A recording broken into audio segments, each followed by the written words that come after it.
एक शाम प्राची टीवी पर सीरियल देख रही होती है। तभी उसकी सास वहां आती है। अरे सीरियल में तो ऐसे मग्न है जैसे आज रात का खाना पड़ोसी आकर बनाएंगे। मुझे पता ही नहीं था आपने अपने बेटे की शादी पड़ोस में भी की हुई है। हैं? मतलब? मतलब इस घर में सारा काम बहू ही करती है, आप तो सिर्फ खर्राटे मारती हैं। अच्छा जी, फिलहाल तो तुम आराम फरमा रही हो, चलो जाओ, ये मेरे टीवी देखने का समय है।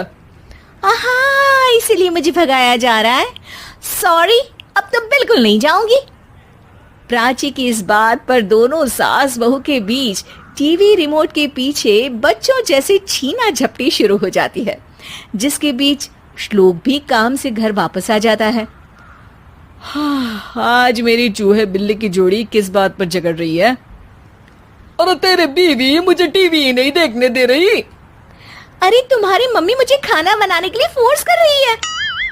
अरे वाह, ऐसे बेतुके रीजन पर तो बच्चे भी झगड़ा नहीं करते। अरे मुझे कुछ मत बोल, सब इसने ही शुरू किया है। हाँ हाँ, जैसे आप तो बहुत दूध की धूली है ना। अरे बस, दोनों चुप।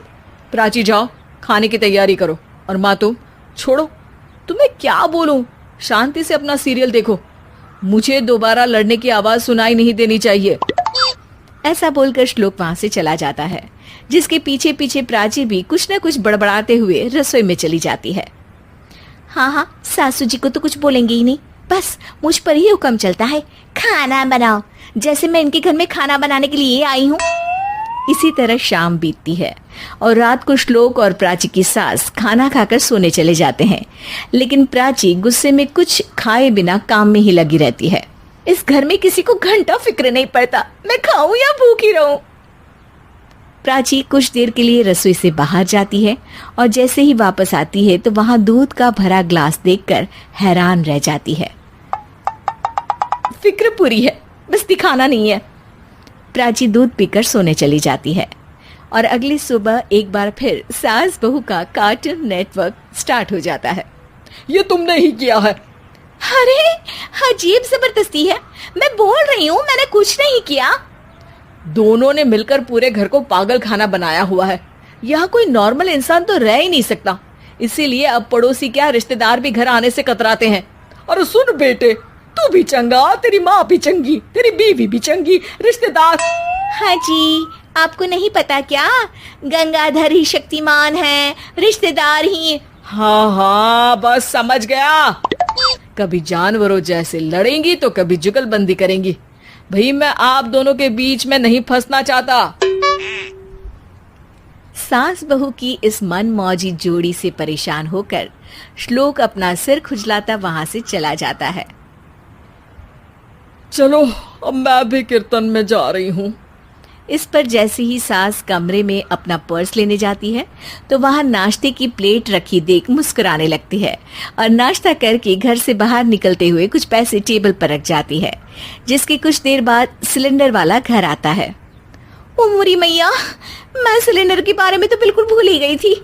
घर खर्च के सारे पैसे भी मम्मी के पास है और श्लोक से बोला तो उल्टा 4 बात सुनाएंगे।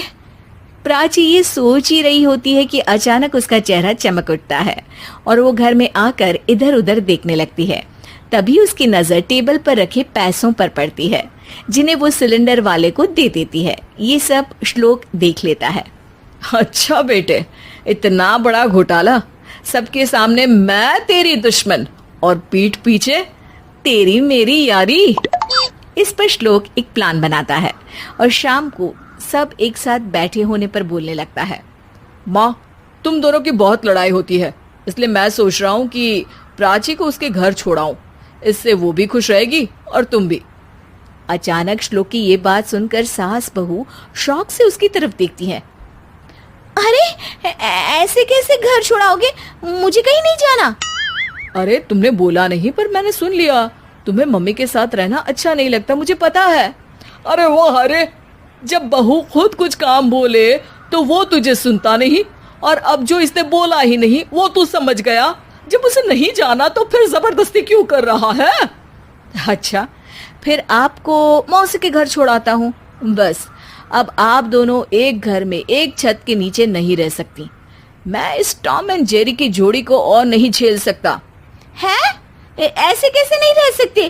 तुम्हें इतनी दिक्कत है तो तुम्हारा बोरिया बिस्तर पैक कर देती हूँ, लेकिन मम्मी जी कहीं नहीं जाएंगी। बिल्कुल यही सुनना था मुझे। अगर दोनों में इतना ही प्यार है फिर हर वक्त ये लड़ाई का नाटक क्यों करती हो? देखा मैंने कैसे माँ किचन में दूध रखती है और तुम उनके लिए कमरे में नाश्ता रखती हो, और कैसे वो पहले ही तुम्हारी दिक्कत समझकर घर में पैसे रखकर बाहर जाती है। अरे भाई, इतना ड्रामा तो डेली सोप में भी नहीं होता जितना तुम दोनों ने इस घर में फैलाया हुआ है। तू हमें टॉम एंड जेरी बोलता है ना, तो याद कर वो दोनों भी एक दूसरे को बाहर वालों की बुरी नजर से बचाने के लिए हमेशा सबके सामने लड़ते थे, लेकिन अकेले में दिक्कत के समय मदद भी तो करते थे।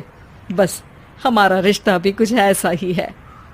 और वैसे भी अगर सास बहू में तू मैं नहीं होती तो दुनिया वालों को कहानियां कैसे मिलेंगी?